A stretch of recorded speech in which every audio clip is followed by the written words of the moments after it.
FFB en 2020, c'est une année inédite, marquée par la crise sanitaire et le confinement.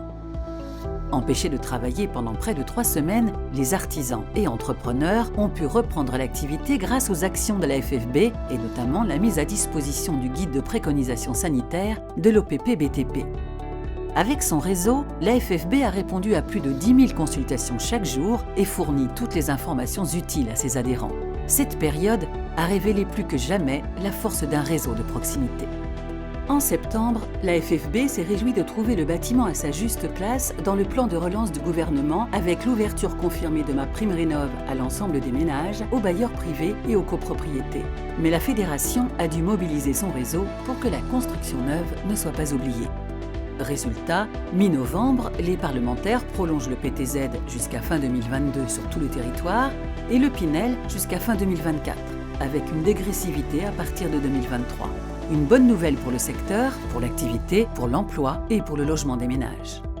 En cette période tourmentée, Olivier Salleron rencontre régulièrement le Premier ministre et les membres du gouvernement pour défendre les artisans et entrepreneurs.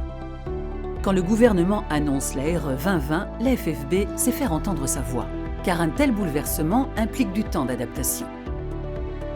Les objectifs et les délais annoncés par le gouvernement sont irréalistes, tant sur le plan économique que sur la capacité de la filière à s'adapter. La FFB veille à défendre les intérêts de la profession.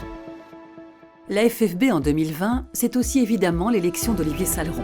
Élu président en mars, il prend ses fonctions le 12 juin et succède à Jacques Chanu.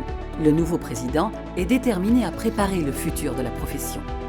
C'est pourquoi la fédération a lancé le 15 octobre les États généraux de la construction au cours d'une émission de télé retransmise en direct sur YouTube. Le président Salleron a fixé 3 objectifs.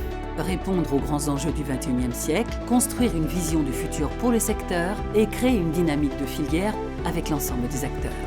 À l'occasion des élections municipales de mars, le réseau FFB relève 20 propositions aux candidats afin de rappeler que maires et bâtisseurs sont des alliés objectifs dans l'intérêt des territoires et de leur population.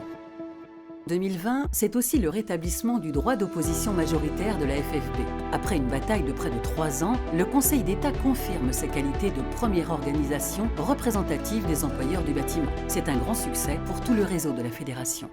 En 2020, la question de l'emploi a été et sera toujours une priorité pour la profession. Grâce à la mobilisation de tous, les entreprises du bâtiment ont recruté plus de 21 250 bâtisseurs en 2020, des jeunes issus prioritairement des quartiers de la politique de la ville. Les 8 et 9 octobre, les coulisses du bâtiment ont réuni près de 150 000 personnes pour un YouTube Live d'1 heure. Pour la première fois, la visite des chantiers et des ateliers s'est faite à distance sur les réseaux sociaux. Un choix innovant et une visibilité incontestable. En 2021, le combat continue, la FFB sera toujours à vos côtés.